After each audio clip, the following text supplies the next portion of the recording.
Bienvenue au refuge Cité de Vie.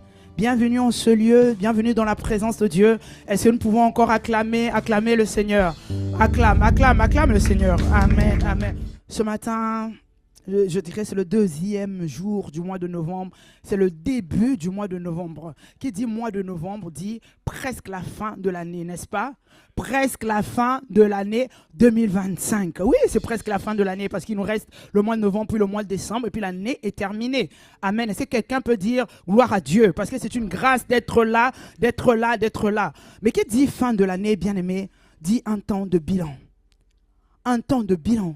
Ah oui, peut-être tu n'as pas encore pensé, mais bien-aimé, il ne reste qu'un mois. Il ne te reste que le mois de novembre. Après, nous rentrerons au mois de décembre et ça serait la fin.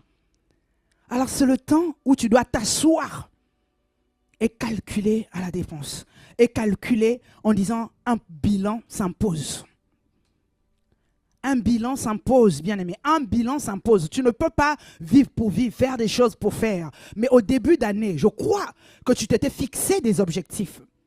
Ah, sauf si tu n'as pas pensé. Mais il faut se fixer des objectifs. Parce que tu ne peux pas savoir si tu es arrivé quelque part, si tu es allé quelque part, si tu as atteint tes objectifs, si tu ne les as pas fixés en avance. Amen. Et le bilan s'impose. Pour ceux qui ont déjà commencé à faire leur bilan, ils peuvent avoir déjà le constat en disant « Je m'étais fixé ça pour le début de l'année, je suis à tel niveau, oh, je suis encore loin de l'objectif, je suis encore loin du but, ah non, il y a encore du travail à faire. Il y a encore du travail à faire. » Bien aimé, et c'est ça, le bilan. Quel est le bilan? Si tu fais le bilan de tes objectifs du début d'année, est-ce que tu les as atteints? Est-ce que tu es en cours? Est-ce que c'est quoi ton bilan? Il y en a qui vont se retrouver avec un bilan totalement négatif en disant « Oh, Seigneur, voici les objectifs. Je ne suis même pas encore arrivé au début. Je n'ai même pas encore atteint le milieu de ce que je m'étais fixé. Je marche comme si c'est une fourmi qui marchait. J'ai comme l'impression qu'il n'y a pas d'accélération. Il n'y a rien qui se passe. Je ne sais pas quel est ton cas. Il y a des personnes qui vont se retrouver en disant « Bof, comme 2024. » Il n'y a rien de productif. Il n'y a rien qui a donné. Il n'y a rien. Je pensais avancer, mais j'ai comme l'impression que je n'avance pas. Je fais du surplace.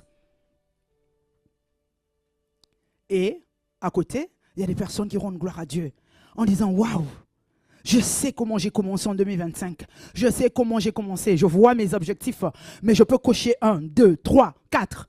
Je peux en cocher plusieurs parce que ça fonctionne. » Bien-aimé, tu penses que ces personnes qui arrivent à progresser avec Dieu, avoir des résultats dans leur vie, c'est les préférés de Dieu? Non. On ne le dira jamais assez. Dieu n'a pas de préféré. Dieu n'a pas d'enfant chéri. Dieu n'a pas de chouchou. Dieu n'est pas un homme. Il dit il ne fait exception de personne. Il n'y a pas d'injustice.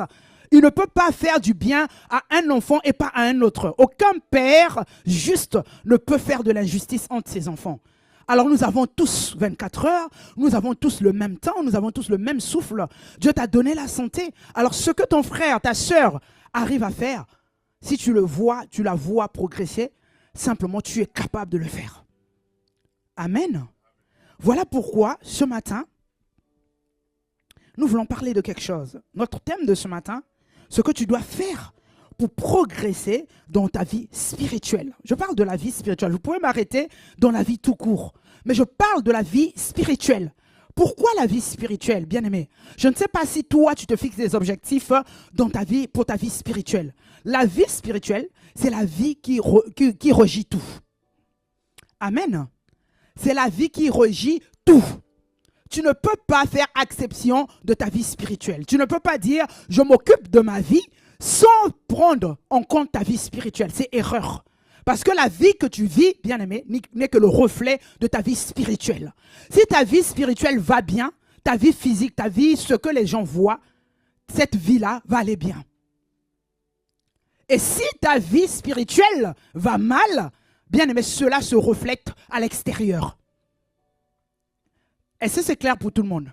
Si tu ne prends pas soin de ta vie spirituelle et tu te bats à ranger ta vie physique, bien aimé, tu vas t'essouffler. Parce que ce qui te donne de l'énergie, ce qui te donne de la niaque, ce qui te donne de la force, la capacité à atteindre tes objectifs, à progresser dans ta vie, quel que soit le domaine, c'est ta vie spirituelle. La vie spirituelle, ta vie spirituelle, on n'en dira jamais assez. Le monde spirituel, c'est une réalité. Tu ne peux pas arranger ta vie extérieure si tu ne penses pas à ta vie spirituelle. Tu ne peux pas. Tu dois penser avant tout à ta vie spirituelle. La vie spirituelle, la vie extérieure, pardon, c'est l'ombre de ta vie spirituelle. Si tu veux que ta vie extérieure bouge, fais bouger ta vie spirituelle. Si tu veux que ta vie extérieure progresse, fais progresser ta vie spirituelle. C'est là le secret. Tu ne peux pas, tu es esprit bien-aimé. Et c'est l'esprit qui donne le go à tout. C'est l'esprit qui est le chef, qui contrôle toutes choses. Tu ne peux pas être solide si ton esprit est faible. Tu ne peux pas être fort si ton esprit est faible. Donc si ta vie spirituelle, et si c'est une vie en don de si, ta vie extérieure, ta vie physique sera identique. Alors au lieu de réparer l'extérieur, bien aimé, va travailler à ta vie spirituelle. Voilà pourquoi la précision, c'est que tu dois faire pour que ta vie, pour progresser, mais dans ta vie spirituelle. Ta vie spirituelle doit progresser. On va prendre dans 1 Timothée 4, 15.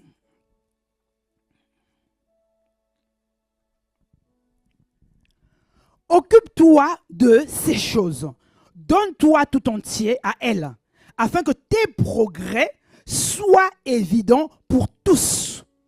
Occupe-toi de ces choses, je reprends. Donne-toi tout entier à elles, afin que tes progrès soient comment? Évidents pour tous. Amen.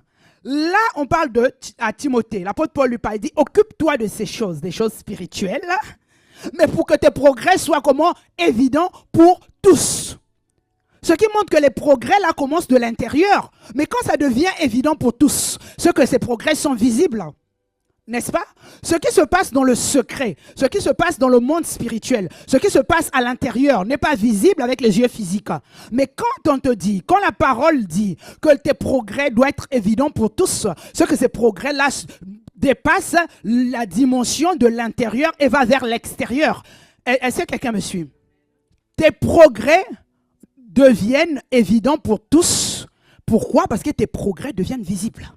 Tes progrès dépassent la dimension spirituelle et deviennent visibles pour tout le monde. Donc, ce qui montre bien que les progrès que tu fais dans le monde, dans le secret, deviennent visibles pour tout le monde. Parce que les deux vont ensemble. Tu ne peux pas progresser de manière spirituelle et ne pas avoir d'impact de manière physique. Ce n'est pas possible. Les deux iront toujours en parallèle, ensemble. Est-ce que quelqu'un me suit?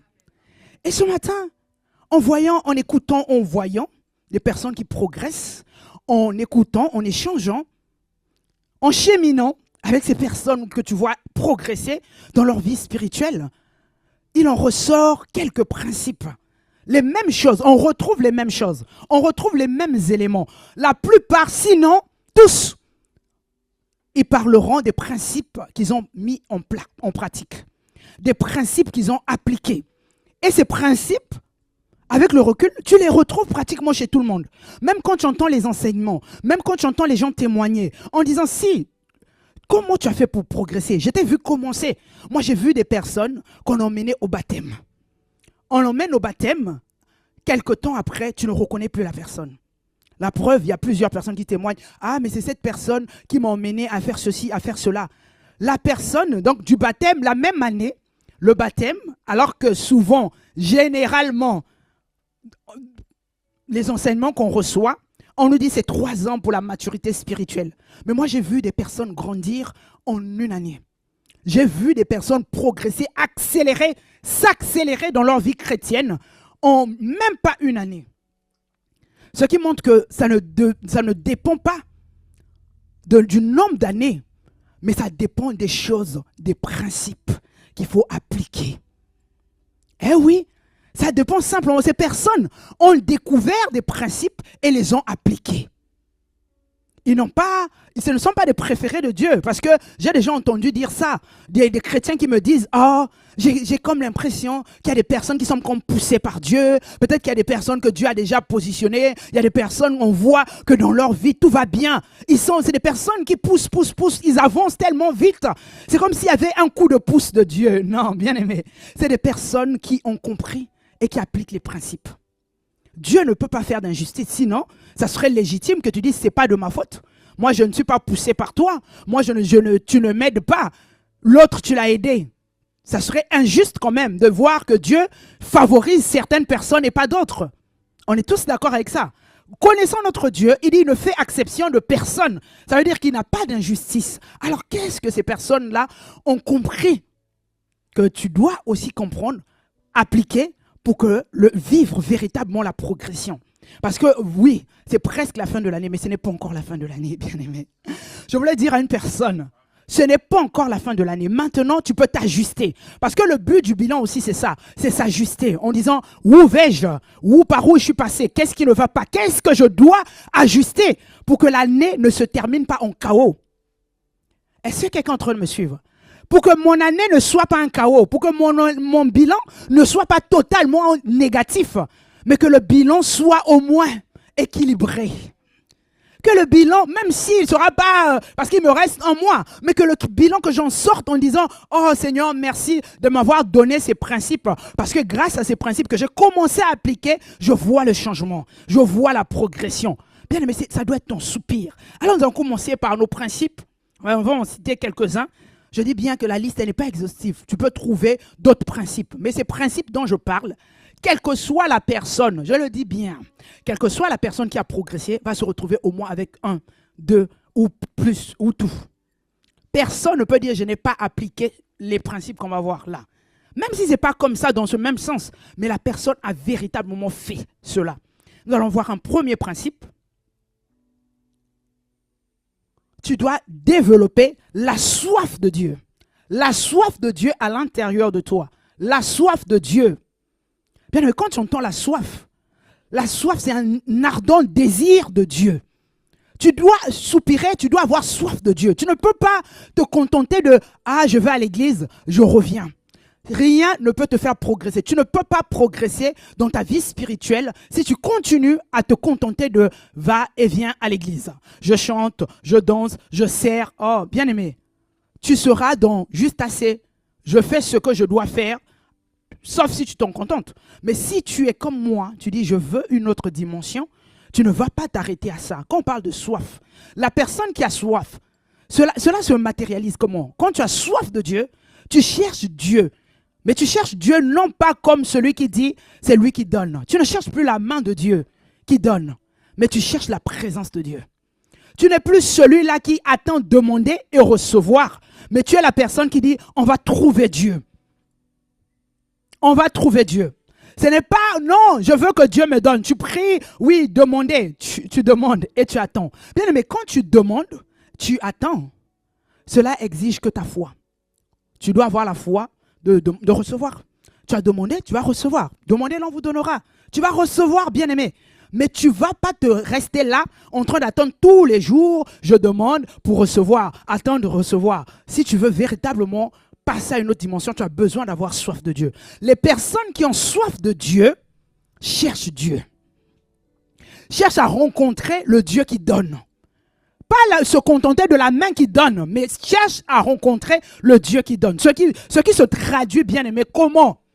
Ces personnes cherchent Dieu de tout leur cœur. Et comme nous le savons, Dieu se fait trouver par celui qui le cherche de tout son cœur. Celui qui a soif, bien aimé, celui qui a soif passe de la foi à une dimension d'honneur et de respect pour Dieu. Tu ne te contentes plus d'avoir la foi, mais tu passes à la dimension où tu dois honorer et respecter Dieu, ce qu'on appelle la crainte de Dieu. Tu es dans la crainte de Dieu. Tu marches en étant conscient que je veux Dieu. Va plus loin. Va dans la dimension de chercher.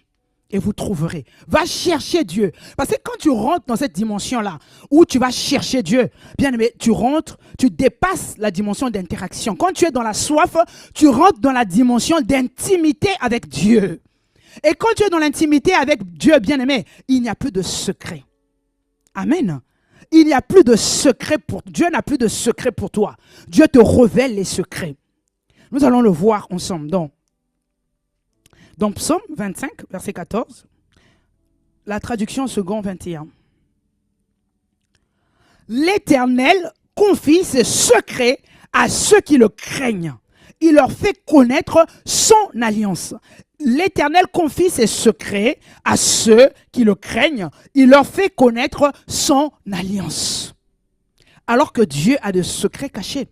Les choses que l'oreille n'a point entendues, l'œil n'a point vu, mais ce que toi tu es capable de voir, les pensées de Dieu, tu es capable de les capter quand tu es dans la présence de Dieu, quand tu es dans l'intimité avec Dieu.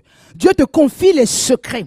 Dans la soif, bien-aimé, tu n'es plus la personne qui attend recevoir. Mais quand tu as soif de Dieu, tu arrives à une dimension où Dieu te confie ses secrets. Tu arrives à une dimension de voir des réponses aux questions, d'avoir la solution aux problèmes. C'est-à-dire que toi, Dieu te donne les clés pour activer ce que tu veux. Tu n'es plus là en train d'attendre. Ah Seigneur, donne-moi. Mais tu sais comment aller activer la chose. Tu sais comment aller, qu'est-ce qu'il faut faire. Quelle est cette loi à mettre en pratique pour pouvoir avoir ce que tu veux. Est-ce que tu vois la différence? Tu n'es pas la personne qui attend. Parce que si on te donne aujourd'hui, on te donne, si tu as un enfant, tu lui donnes tous les jours. C'est souvent même les hommes disent, je préfère t'apprendre à pêcher que de te donner le poisson tous les jours.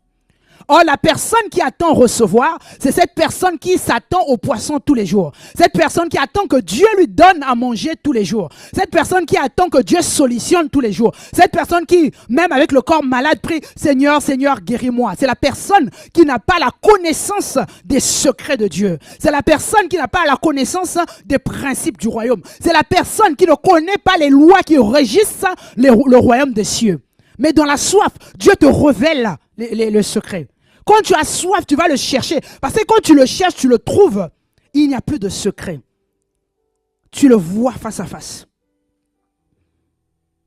Tu le vois face à face. Il n'y a plus rien qui te cache de Dieu. Ce qu'il est, c'est ce que tu deviens. Tu le vois tel il est. Et quand tu le vois, il ne te cache plus rien. Il révèle ce secret. Mais il faut qu'il y ait la crainte. Donc ne te contente pas seulement à dire, je crois. Oh, bien aimé, les gens, j'allais dire, la majorité des personnes croient. Voilà pourquoi les gens prient, ils vont dans les églises. Mais peu ont la crainte de Dieu, le respect de Dieu, l'honneur à Dieu. Eh oui, nous sommes plusieurs dans les églises parce que nous croyons, parce que nous venons à Dieu. Mais très peu sont ceux qui honorent Dieu, qui respectent Dieu, qui craignent Dieu. Or, Dieu dit, ce secret, il ne révèle pas à celui qui vient à l'église. Il révèle à celui qui le craint. Dieu ne te révélera pas ce secret parce que tu viens à l'église, parce que tu as un titre, parce que tu as une position. Non, Dieu révèle ce secret à celui qui le craint. C'est ce que la Bible nous dit. Quand tu le respectes, quand tu l'honores, il va te montrer ce secret. Et cela n'arrive que quand tu as soif, quand tu désires, quand tu rencontres Dieu. Quand tu rencontres Dieu, tu le vois face à face. C'est là où tu réalises que non, ce n'est pas n'importe qui. C'est-à-dire que la crainte, tu l'as automatiquement. Ou tu auras du mal à dire, je ne peux pas m'approcher, comme a dit Moïse. Parce que là, il y a Dieu. Je ne peux pas. Et cette crainte, c'est parce que tu le rencontres. Mais comment on le rencontre? En ayant soif. Parce qu'il se fait trouver qu'à celui qui le cherche de tout son cœur. Donc tu dois véritablement le chercher de tout ton cœur. Le deuxième principe, ça se suit. Franchement, tout a un lien. C'est décider de se laisser conduire par le Saint-Esprit. Tu dois décider. Oui, le Saint-Esprit à l'intérieur de toi. Oui, les chrétiens, nous sommes bien enseignés. Quand tu es né de nouveau, le Saint-Esprit vient en toi. Il est venu à l'intérieur de toi. Il est en toi, il règne. Tu ne dois pas le chercher. Tu es bien enseigné, bien aimé. Mais qu'est-ce que tu fais du Saint-Esprit? Comment collabores-tu avec le Saint-Esprit? Quelle est la place que tu donnes au Saint-Esprit au quotidien? Parce qu'il ne faut pas que ça soit un temps où tu as besoin d'onction. L'Esprit de Dieu, Saint-Esprit, c'est toi qui fais. Mais est-ce qu'il est véritablement celui qui te conduit? Est-ce que tu te fais conduire par le Saint-Esprit? Bien aimé, n'oublie pas que si tu véritablement que tu veux progresser dans ta vie spirituelle, tu as besoin du Saint-Esprit. Quand on parle spirituel, on parle esprit. Amen. On ne peut pas s'en passer du Saint-Esprit quand on parle de la vie spirituelle. Il y en a qui sont chrétiens qui pensent que tout va bien dans leur vie spirituelle parce qu'ils posent des actes. Non, bien aimé. Ce n'est pas les actions qui importent Dieu, mais c'est notre être. C'est ce que tu es à l'intérieur de toi. C'est ta capacité à honorer le Saint-Esprit, c'est ta capacité à obéir au Saint-Esprit, c'est ta capacité à se laisser conduire par le Saint-Esprit. La Bible dit que ceux qui sont fils sont conduits par l'Esprit. Ils sont conduits par l'Esprit. Ils ne sont pas conduits par eux-mêmes. Ils ne sont pas conduits par la chair, mais ils sont conduits par l'Esprit. Le Saint-Esprit. Alors tu dois décider de te laisser conduire par le Saint-Esprit. Qui dit se laisser conduire par le Saint-Esprit? C'est que tu dois faire la guerre à ta chair.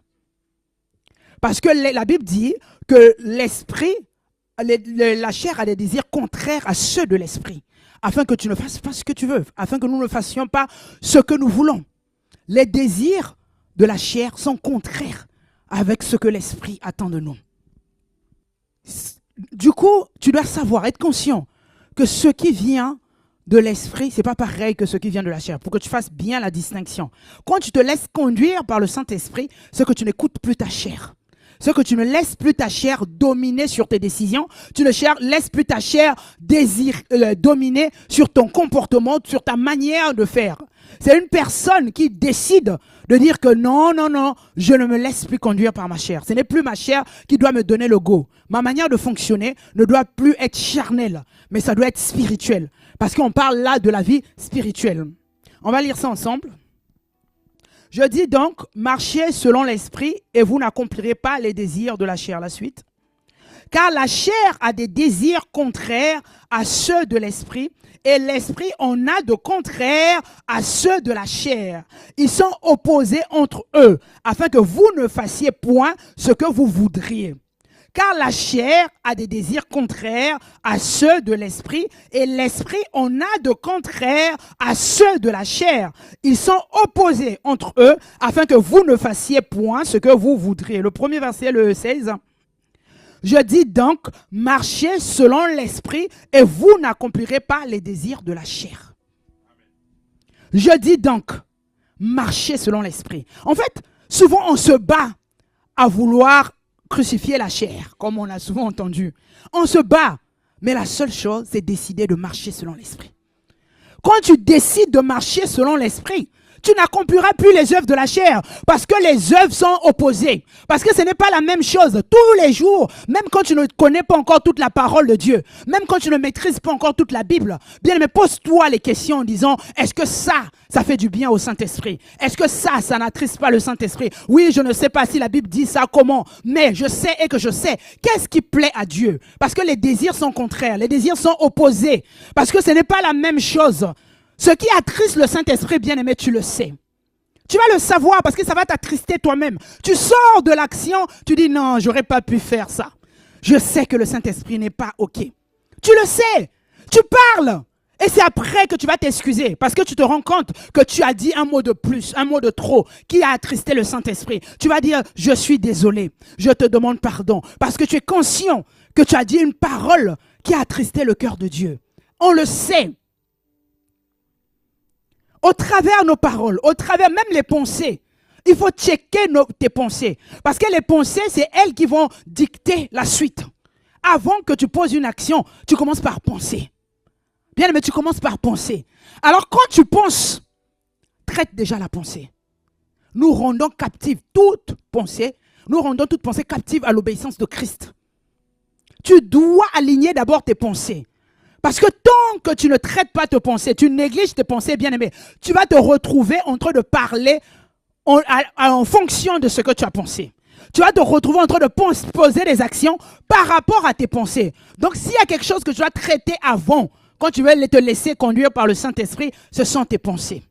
Parce que les pensées, tant qu'elles ne sont pas consommées, tu ne peux pas aller poser une action. Chaque action que tu poses, bien-aimé, tu finis par penser. Voilà pourquoi, c'est vrai qu'on peut compatir. Je vois souvent les personnes qui tombent dans le péché. Ils vont dire, oui, je ne sais pas ce qui m'est arrivé. Je dis, mais tu as eu le temps de penser. Tu avais déjà la possibilité d'arrêter ça en pensée pour ne pas que les actes suivent. Mais malheureusement, tu n'as pas traité ta pensée et tu t'es retrouvé en train de faire ce qui ne plaît pas à Dieu. Bien aimé, mais une personne qui décide de se laisser conduire par le Saint-Esprit commence par veiller sur ses pensées. Garde ton cœur plus que toute autre chose. Proverbe 4, 23. Je ne vais pas donner, mais Proverbe 4, 23. Garde ton cœur, car c'est de ton cœur viennent les sources de la vie. Tu gardes ton cœur, mais quand on dit garde ton cœur plus que toute autre chose, car de lui viennent les sources de la vie. Bien aimé, plus que toute chose, parce que c'est du cœur que sont générées tes pensées. Quand tu veilles, tu montes la garde sur tes pensées, tu montes la garde sur ton cœur. Quand tu sais que les pensées, tout commence par la pensée, tu vas commencer par traiter ta manière de penser. Que tout ce qui est bon, tout ce qui est parfait, tout ce qui est juste, digne de louange, soit l'objet de vos pensées. Parce pourquoi on nous demande ça? Parce que pour que le reste suive, pour que nos actions soient dignes de louange, on te dit que tes pensées, ce qui est digne de louange, ce qui est agréable à Dieu, ce qui est bon, ce qui est parfait, ce qui plaît à Dieu, soit l'objet de tes pensées. Bien aimé, pourquoi? Parce que Dieu sait que ça commence par la pensée. Or, quand ça c'est agréable à Dieu, quand ça glorifie Dieu, digne de louange, c'est que tes actions vont être dignes de louange. Amen. Ce que tes paroles vont être dignes de louange. Alors, si tu veux véritablement que ta vie chrétienne progresse, tu dois être cette personne qui veille sur ses pensées, qui se laisse conduire par le Saint-Esprit. Mais en laissant le Saint-Esprit influencer déjà tes pensées, déjà à l'intérieur de tes pensées. Tu dois dicter, déjà quand tu penses, tu sais que ce n'est pas bien, tu penses mal, tu as une pensée de jalousie, tu dis non. Ce n'est pas de Dieu, j'attriste le Saint-Esprit. Seigneur, pardonne-moi. Tu n'as peut-être pas encore consommé, mais tu l'as dit à l'intérieur de toi. C'est là où tu dois ajuster. Tu ne vas pas attendre faire une action pour dire « Oh, je suis désolé ». Non, tu traites déjà à l'intérieur. Et tu sais comment laisser fonctionner par le marché par le Saint-Esprit. Tu laisses le Saint-Esprit te conduire en toutes choses, dans toutes tes actions, que ce soit dans tes paroles, dans tes pensées, dans tes actes, dans tout ce que tu sais que tu as l'habitude de faire. Bien aimé, il y a des fois où on a quelque chose qu'on chérit, ce que le monde appelle le péché mignon. Il y a une chose que tu n'arrives pas à abandonner, que tu ne lâches pas, que tu aimes faire, où tu banalises, où tu te dis « Oh, c'est pas trop méchant ». Bien aimé, c'est avec cette chose-là que le diable va t'avoir. Le diable est dans les détails. Il ne laisse jamais échapper quelque chose. Là où toi tu négliges, là où toi tu dis « Oh, ça va, je gère », tu ne gères rien du tout. Tu dois traiter tout. Dès que tu sens que ce n'est pas de Dieu, tu traites. Tu ne peux pas te dire « Oh, c'est rien, c'est une petite colère. Bon, je vais demander pardon. C'est ma manière de parler. Je parle mal, mais je sais aller me demander pardon. » Non, bien aimé, tu dois commencer maintenant à dire « Ça ne plaît pas à Dieu. Je dois arranger ma manière de parler. » Tu n'étais pas, tu étais quelqu'un qui t'énervait. Tout de suite, on te fait quelque chose. Tu t'emballes, tu dis « Non, ça ne plaît pas à Dieu. Ça attriste le Saint-Esprit. » Alors, je m'ajuste. Je ne veux plus me mettre en colère comme hier parce que j'ai décidé de me laisser conduire par le Saint-Esprit. Et je sais que là, ce n'est pas le Saint-Esprit. Tu penses, oh, que tu es inspiré. Mais tu es inspiré soit par le mauvais esprit, soit par l'Esprit de Dieu. Ah oui, toi tu te dis, je pense. Je disais souvent pas ça, je pense. Ben non, tu es inspiré. Mais tu es inspiré par qui? C'est la question. Oh, j'ai eu ça dans mon cœur, bien aimé. Check ce que tu reçois dans ton cœur. Parce que tu peux recevoir dans ton cœur d'aller insulter quelqu'un. Est-ce que ça vient de Dieu? Ah oui, il y a des personnes, je me suis résolu demain matin, je me lève, je vais régler son compte. Mais, bien aimé, toi, tu penses que tu vas régler son compte, tu fais ça beau. Mais quel est l'esprit qui t'anime? Tu as réglé son compte? Parce que la personne, tu as entendu dire que la personne a parlé de toi, la personne s'est moquée de toi, tu as oublié le chrétien ou la chrétienne que tu es, tu dis on va régler son compte. Mais tu vas régler son compte comment? Est-ce que tu t'assois pour dire oui, je vais régler son compte? Mais l'inspiration vient de qui? Qu'est-ce que Dieu attend de moi? Est-ce qu'il faut que je règle son compte comme ça? Ou que je fasse quoi? Bien, mais ça peut être dans les moindres détails, hein? Dans les petites choses. Mais tu dis, oh, moi, on ne blague pas avec moi. Oh, bien aimé, qui es-tu? Qui es-tu? Qui es-tu? On ne blague pas avec toi? Qui es-tu? Qui es-tu? Quelle est cette inspiration? L'inspiration te vient de qui? Qui t'inspire? Qui te parle? Parce que n'oublie pas que ce sont des voix que tu entends. La pensée n'est qu'une parole silencieuse. Qui te parle? À qui tu prêtes l'oreille pour prendre cette décision? À qui prêtes-tu l'oreille? Même des personnes qui se disent « Oh, je me suis fait manipuler. » J'ai dit, bien aimé, ce que tu ne connaissais pas le Saint-Esprit. Tu ne connais pas Dieu. Parce que quand tu es conduit par le Saint-Esprit, une personne qui vient te dire une parole contraire, tu sais l'arrêter en disant ça attriste le Saint-Esprit. Ça ne glorifie pas Dieu. Ça ne vient pas de Dieu. C'est le Seigneur Jésus qui parlera à Pierre, l'apôtre Pierre, le disciple qui était souvent avec lui. Il dira, arrière de moi, Satan. Parce que les paroles que tu es en train de sortir là ne viennent pas de Dieu. Alors qu'il parlait de son départ, Pierre dit non, ça ne se fait pas. Il dit arrière de moi Satan. Parce que tout de suite il a identifié que cette voix-là ne vient pas de Dieu. Et pourtant à Pierre il a dit oui, c'est Dieu qui t'a révélé. Quand il a dit tu es le fils de Dieu et tout, il a dit cette parole ne vient pas de la chair ni du sang, mais de Dieu. Mais c'est au même Pierre qui va dire « Arrière de moi, Satan ». Bien aimé, même si c'est ton frère, même si c'est ta sœur en Christ, qui que ce soit, même si c'est une personne que tu penses est plus grand que toi spirituellement, quand une personne te dit quelque chose qui contredit Dieu, sache dire « Arrière de moi, Satan ». Sache arrêter cette personne en disant « Non, je ne peux pas faire ça, ça ne vient pas de Dieu ». Tu es là, tu es avec soi-disant ton responsable, ta responsable qui critique les gens. Bien aimé, arrête-la, arrête-le. Qui critique les pasteurs, qui critique tout le monde, qui critique les frères, qui est là. Toi, tu es là, oui, parce que quoi? Je dois l'honorer. Non, bien aimé, l'honneur s'arrête quand Dieu est honoré. Amen. Quand Dieu est honoré, toi aussi, tu l'honores jusque-là. Mais dès qu'il sort ou elle sort de ce que Dieu attend de toi, tu as le droit de dire stop. Amen. Tu as le droit de dire stop, je ne fais pas ça. Ah oui, parce qu'on connaît beaucoup d'abus dans les églises. Sous couvert, c'est le pasteur qui a parlé. Sous couvert, c'est le frère untel. Sous couvert, c'est le frère qui prêche. C'est le frère qui délivre. C'est le frère qui fait des miracles.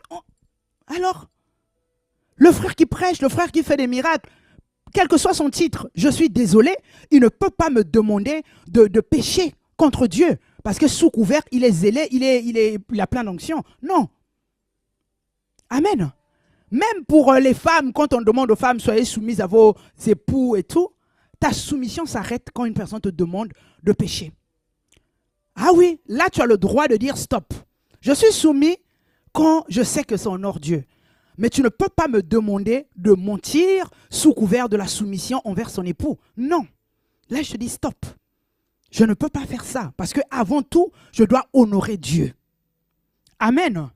Avant tout, on honore Dieu. Et ça, bien aimé, pour les personnes avec qui j'ai échangé, dont j'ai vu les résultats flagrants, spirituellement, dans leur vie progresser de manière rapide, c'est les personnes qui me disaient, il y a eu un moment où ils se sont carrément coupés même des réseaux sociaux. Tellement ils savaient que ces réseaux les prenaient. Parce que selon chacun, hein, on a tous, chacun, quelque chose qui tient à sa chair. Où tu sais que là, moi, c'est ici que la chair arrive à me dominer. Ces personnes m'ont dit, j'étais tellement dominé par le foot, j'étais tellement dominé par les réseaux sociaux, j'étais obligé de m'en séparer. Je me suis même retrouvé avec des personnes, on en rigolait même chez nous, je me suis retrouvé avec des personnes qui ont carrément, n'avaient plus de télé. Parce qu'ils se sont dit, je passais trop mon temps sur Netflix et compagnie, je n'avais plus de temps pour Dieu. Et je sentais que là, j'écoutais ma chair. Ça me dominait. Et j'ai arrêté Netflix, j'ai arrêté la télé. Bien aimé, il y a des personnes qui savent ce qui les retiennent. Ça, il faut l'identifier. Qu'est-ce qui te retient? Quelle est pour toi cette chose que tu considères comme « Ah, j'ai du mal à mon passé ». Parce que dis-toi que ce qui te retient là, c'est ça qui va te faire tomber. C'est ça qui va t'empêcher de progresser. Tu es obligé de dominer cette chose-là parce que tu dois te laisser conduire par le Saint-Esprit. Ça va t'emmener parfois à changer des habitudes. Ça va t'emmener à couper avec certaines relations. Une relation que tu penses compromettante. Une relation qui te tire toujours vers l'arrière. Une relation qui te tire vers le bas. Une relation où tu sais et que tu sais. Ça te tire vers le bas. Tu dis stop. Cette relation m'empêche de progresser dans ma vie spirituelle. Amen. On va lire rapidement 1 Corinthiens 9. On va lire le verset 27.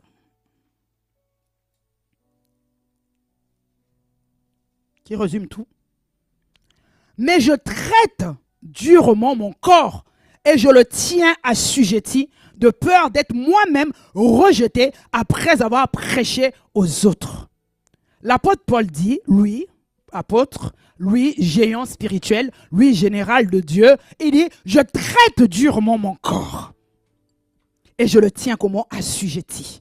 Je le domine. Parce que je sais qu'il peut m'emmener à contredire le Saint-Esprit. Il peut m'emmener à attrister le Saint-Esprit. Alors je le traite durement. Je le tiens assujetti. Je dis, tu ne bouges pas ma chair. Tu ne bouges pas d'ici. Je te traite comme ça parce que toi là, je sais que tes désirs sont contraires à ceux de l'Esprit.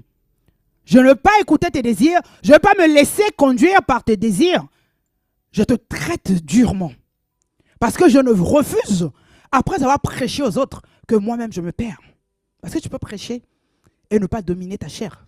Ah oui, ce n'est pas contradictoire, hein, parce qu'il y en a qui peuvent penser, ah c'est quoi. Non, non. On peut être à l'aise à prêcher, mais quelque part, on ne traite pas son corps, sa chair. On ne se laisse pas conduire par le Saint-Esprit. Parce que les dons, tu peux les avoir. Les capacités, tu peux les avoir. Mais le respect du Saint-Esprit, c'est la décision que tu prends.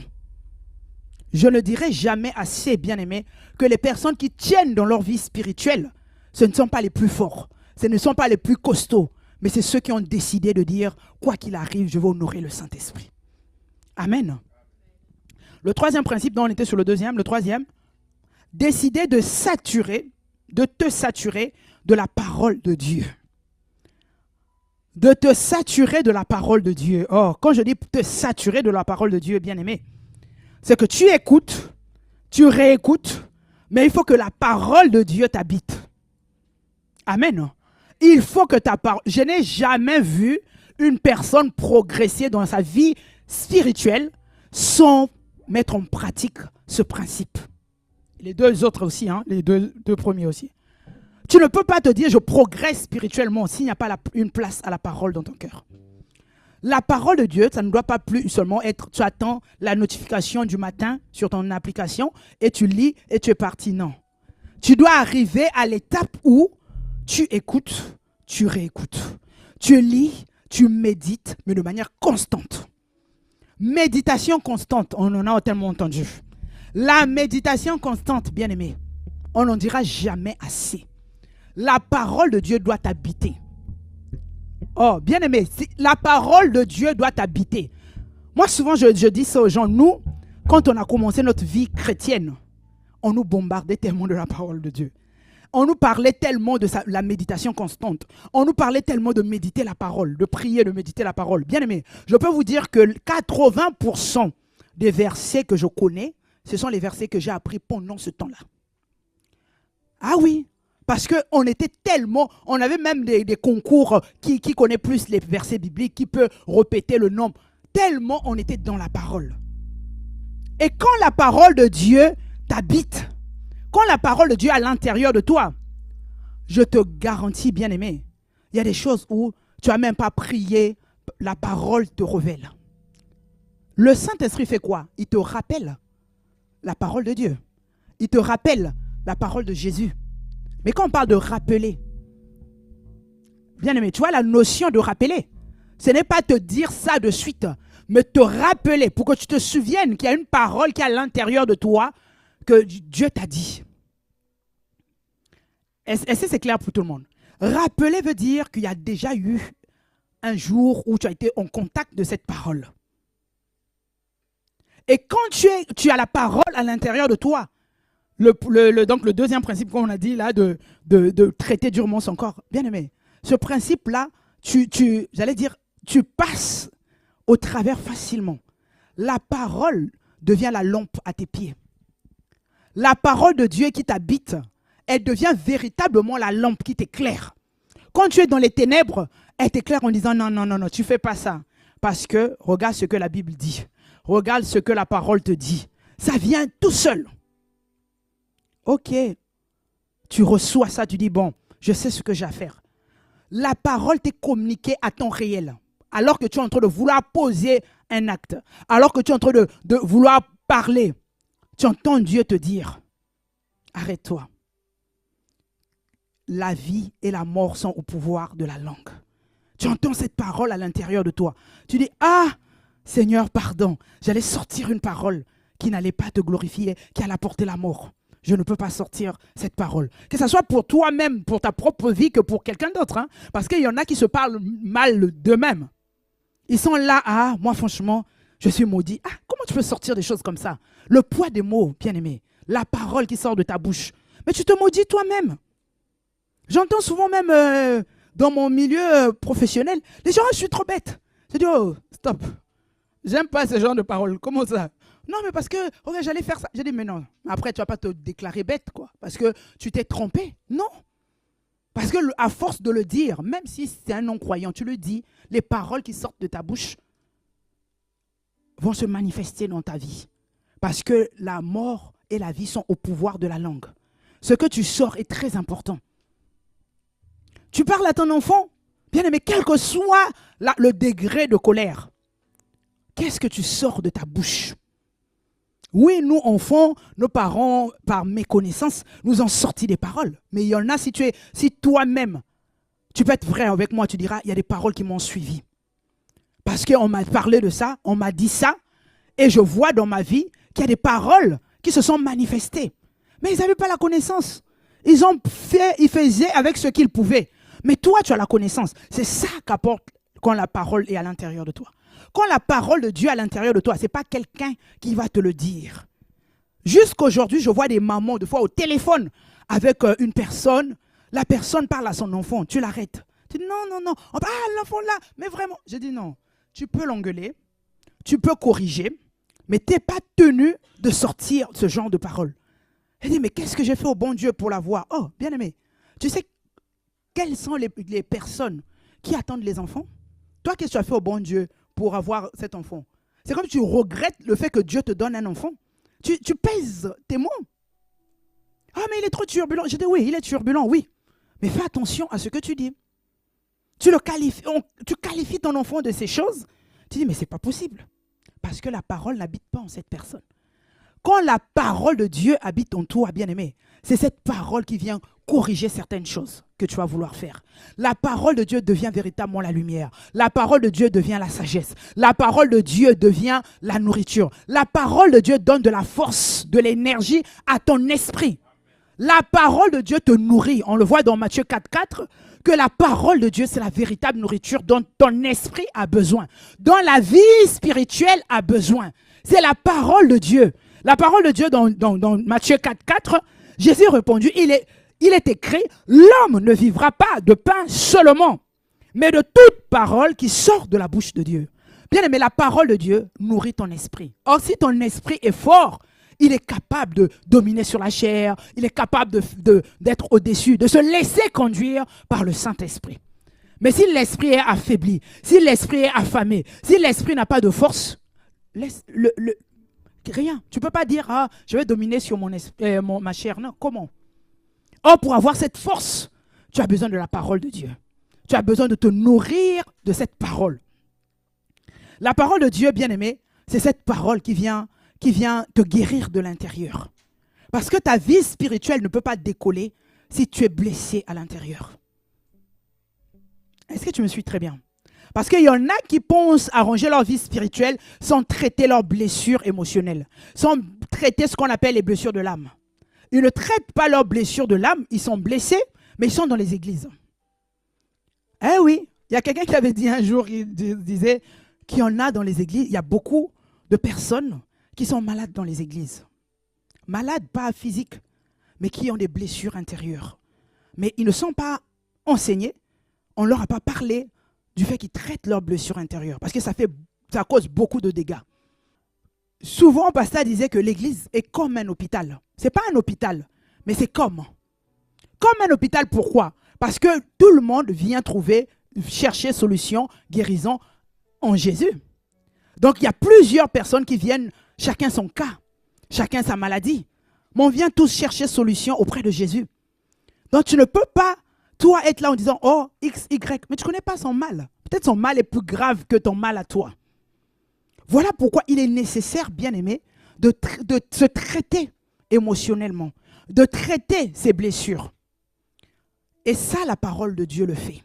La parole de Dieu, quand elle pénètre en toi, elle est puissante. Elle est capable de te guérir de l'intérieur. Ce que les médecins, psychologues, tout ce qu'on veut, ne peut pas guérir, la parole guérit. La parole de Dieu guérit. Ah oui, la parole de Dieu guérit, bien-aimé. La parole de Dieu guérit. Il y a des cas où tu te dis, mais je veux faire un pas en avance, mais j'ai comme l'impression qu'on me retire le pas vers l'arrière. Je n'arrive pas à progresser dans ma vie spirituelle. Il n'y a pas de place. Il n'y a pas de parole à l'intérieur de toi. Il faut que la parole de Dieu t'habite. Il faut te saturer de la parole de Dieu. Te saturer. Cette parole, elle fait tout. C'est elle qui produit en toi la foi. Quand tu veux abandonner, la parole de Dieu vient te donner la force, vient produire la foi. Ça, on le voit dans Romains 10, 17. La parole de Dieu vient produire la foi. Romains 10, 17. Ainsi, la foi vient de ce qu'on entend. Et ce qu'on entend vient de la parole de Christ. Ainsi, la foi vient de ce qu'on entend. Et ce qu'on entend vient de la parole de Christ, bien-aimé. Alors que tu veux abandonner, alors qu'il y a des personnes qui disent « Ah, j'ai trop fait, je n'y arrive pas. » Mais parce que la parole ne t'habite pas, bien-aimé. La parole qui t'habite génère en toi la foi. Cette capacité de tenir même quand ça ne va pas.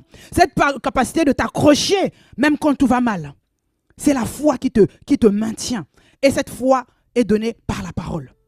C'est parce que tu es tout le temps saturé de la parole que la parole génère la foi. Ou tu ne verras pas l'envie d'abandonner. Parce qu'il y a aussi le découragement qui arrive. Mais tant qu'il y a la parole de Dieu à l'intérieur de toi, bien-aimé, tant que tu te satures de la parole de Dieu, tu ne peux pas laisser place au découragement. Le découragement ne peut pas te prendre le dessus. Parce que la parole est là pour te générer la foi, pour te fortifier la foi, pour redonner la foi. Quoi qu'il arrive. Et c'est grâce à ça que tu progresses dans ta vie chrétienne.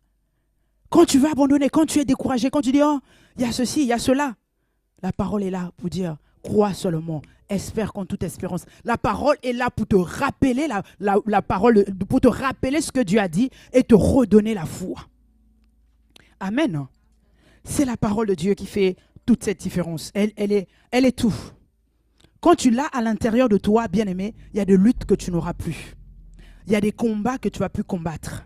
La parole de Dieu va régler les comptes de toutes les luttes que tu pourras avoir à l'intérieur. Les peurs, les limitations, le manque de confiance, c'est la parole. La timidité, la parole viendra te dire l'esprit que tu as. Mais c'est la parole de Dieu. L'esprit que tu as reçu n'est pas un esprit de timidité. Mais ça vient d'où? De la parole de Dieu. Dans la parole de Dieu fait tout. Je n'ai jamais vu quelqu'un, je le dis encore et encore, qui progresse sans être saturé de la parole de Dieu. Ces personnes-là ont souvent pour témoignage, j'ai arrêté j'ai arrêté les réseaux, je me sature de la parole de Dieu. Je prends la parole, j'écoute et réécoute en boucle. Quand je ne peux pas lire ma Bible, quand je ne peux pas méditer, je mets même une Bible audio. Je l'écoute encore et encore. Je roule dans ma voiture, je mets la Bible audio. Les enseignements qui t'emmènent sur la parole, les enseignements basés sur la parole de Dieu. Tu peux écouter et réécouter. C'est ça qui te change ta manière de penser. C'est ça qui renouvelle ton intelligence. La parole est là pour ça. Tant que tu es loin de la parole de Dieu, tu ne peux pas avoir une intelligence renouvelée. Donc tu ne peux pas progresser dans ta vie spirituelle. Amen. Tu ne peux pas progresser tant que tu ne te satures pas de la parole. Bien aimé, c'est le secret. C'est vraiment le principe que tu dois appliquer tous les jours. Je veux progresser dans ma vie spirituelle. La parole de Dieu. Je mange, je me nourris je rumine, je médite, mais je médite encore et encore et encore. Je répète sans cesse. Amen. Et le dernier principe d'aujourd'hui, qu'on va voir aujourd'hui, décider de pratiquer la parole. Parce qu'après avoir été saturé, il faut passer à la pratique. On est d'accord? Parce que la parole en elle-même, elle est à l'intérieur de toi. Mais tant que tu ne pratiques pas, bien aimé, comment veux-tu voir les résultats? On le voit dans Jacques 1, 22, presque arrivé à la fin. Jacques 1, 22. 1, 22, oui. Mettez en pratique la parole et ne vous bornez pas à l'écouter en vous trompant vous-même par des faux raisonnements. Mettez en pratique la parole et comment ne vous bornez pas à l'écouter en vous trompant vous-même par des faux raisonnements. Tu écoutes la parole, tu sais ce que la parole te dit, mais tu veux faire des choses à ta manière. Bien aimé, tu veux faire les choses à ta manière et tu veux progresser dans ta vie chrétienne, spirituelle? Non, tu ne peux pas. Parce que Dieu fonctionne avec des principes. Pour progresser, tu as besoin de pratiquer la parole. Or, il y a des personnes, tant qu'ils fonctionnent bien, tout va bien dans leur vie extérieure, dans leur vie physique, ils pensent que ça va. Non, ça ne va pas. Il faut checker ta vie chrétienne. Il faut checker ta vie spirituelle. Il faut voir, faire le bilan. Le vrai bilan que tu dois faire, bien aimé, en cette fin d'année, c'est ton bilan, le bilan de ta vie spirituelle. Te dire où en suis-je, où est-ce que je suis par rapport à ma vie spirituelle. Ce n'est pas quels sont les business que j'ai gagnés, quels sont les marchés que j'ai eus, quel est l'appartement, quelle est la voiture, quels sont... Ça c'est bien, gloire à Dieu. Mais, bien aimé, toutes ces choses n'ont de valeur, ne peuvent perdurer quand ta vie spirituelle tient. Parce que si tu as tout ça et que ta vie spirituelle va mal, bien aimé, à l'intérieur de toi, tu te sens toujours vide. Tu as toutes ces choses-là, mais tu es vide. Tu sens comme si tu n'as rien. Parce que la vie chrétienne, la vie spirituelle ne va pas bien. La vie spirituelle, tant que la vie spirituelle ne va pas bien, bien aimé, tu ne peux pas être bien. Alors fais état de ça en disant le bilan que je dois regarder, l'objectif. Peut-être qu'on est arrivé presque à la fin. Je n'avais pas fait attention. Maintenant, je décide de mettre en pratique. Maintenant, je décide d'appliquer les principes. Je développe la soif de Dieu. Je me laisse conduire par le Saint-Esprit. Donc, je domine ma chair. Je me nourris par la parole et je pratique la parole. Bien, parce que quand tu ne te nourris pas par la parole, c'est que tu nourris ta chair. Quand tu ne nourris pas ton esprit, parce que ton esprit est nourri par la parole.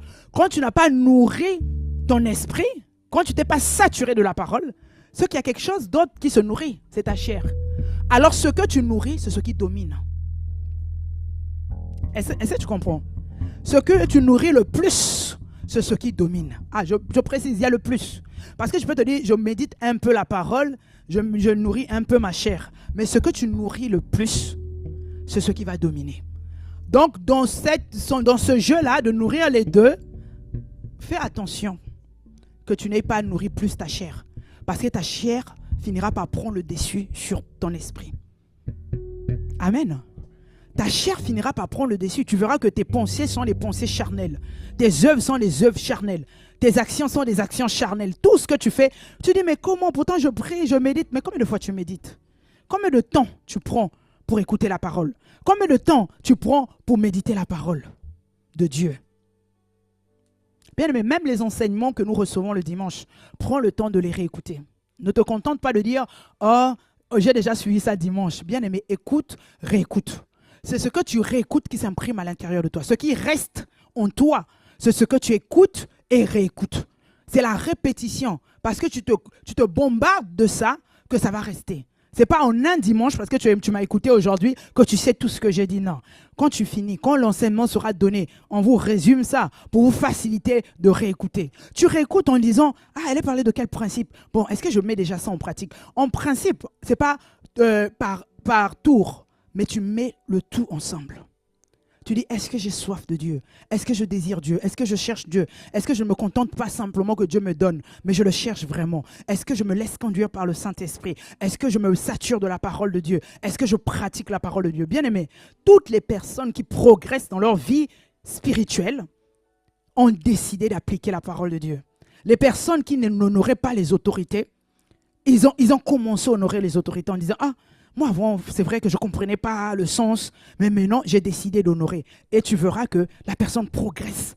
Pourtant, la personne faisait tout, mais il lui manquait juste l'honneur aux autorités. La personne était insoumise, rebelle. Donc là, tout va bien, on prie, on danse, onction et tout. Mais arriver à l'honneur aux autorités, je vous dis par témoignage, hein, les gens qui ont témoigné par eux-mêmes, arriver à l'honneur aux autorités, ah, c'est compliqué. Ah, non. Oh, parce qu'il y a ceci, il y a cela. Bien-aimé, toi, tu fais selon ce que Dieu attend de toi. Qu'il soit bon, qu'il ne soit pas bon, toi, tu honores. Et la personne a dit, depuis que j'ai décidé d'honorer comme une flèche, je vous assure que la personne a connu une progression. Vous allez dire, non, ce n'est pas possible. Il y a simplement des personnes aussi qui vont te dire une seule loi du royaume, un seul principe qu'ils ne mettaient pas en place. Le fait de donner. Il y en a, ils allaient à l'église, ils priaient, ils font tout. Mais donner, c'était compliqué. Mais il y a des choses. Mais quand les personnes ont décidé de dire maintenant, je donne, ils ont connu une progression. Tu peux te dire, mais quel est le lien? Mais c'est simplement la mise en pratique de la parole. La parole de Dieu, ce n'est pas une seule chose. Quand on dit tu mets en pratique tout. Il y en a qui n'arrivaient pas à pardonner, mais ils se sont dit, je décide de pardonner. Non pas parce que c'est facile, non pas parce que ça m'arrange, mais parce que Dieu me le demande. Et je décide d'appliquer la parole de Dieu. Et ils ont vu leur vie progresser. C'est comme ça, bien-aimé. La pratique de la parole, ce n'est pas quand ça nous arrange. Mais quand Dieu le demande, je le fais. Quand Dieu le demande, je le fais. Il y a plusieurs exemples. On va finir par le verset Josué. On va finir par Josué 1:8. Voilà, on finit par ça, le dernier verset. Que ce livre de la loi ne s'éloigne point de ta bouche. Médite-le jour et nuit pour agir comment? Fidèlement selon tout ce qui est écrit, car c'est alors que tu auras du succès dans tes entreprises, c'est alors que tu réussiras. Bien-aimé, c'est pour agir fidèlement selon tout ce qui est écrit. Ça, c'est la partie que les chrétiens oublient. Ils disent, ah, que ce livre de la loi ne s'éloigne point de ta bouche, médite-le. Mais attends, pour appliquer fidèlement selon ce qui est écrit. Et c'est alors que tes entreprises vont réussir. C'est alors que ta vie spirituelle va progresser. Si tu te contentes de méditer, tu te contentes d'écouter, ça ne change pas. Ce qui change, c'est quand tu appliques, quand tu pratiques, quand tu mets en pratique. C'est ça qui va te faire réussir. C'est ça qui va te faire progresser. Alors, bien-aimé, tu es encore là au mois de novembre. Dis-toi, mon bilan aujourd'hui peut-être n'est pas fameux, mais je prends ces principes et je les applique. Quand Dieu parle, quand plusieurs ont fait leur témoignage, quand ça a été approuvé et vérifié, pour toi aussi ça va fonctionner. Et tu termineras l'année en témoignant en disant, Seigneur, merci de m'avoir donné ces principes à la veille de la fin de l'année. Nous allons tenir debout et nous allons prier. Alors que tu as reçu ces principes,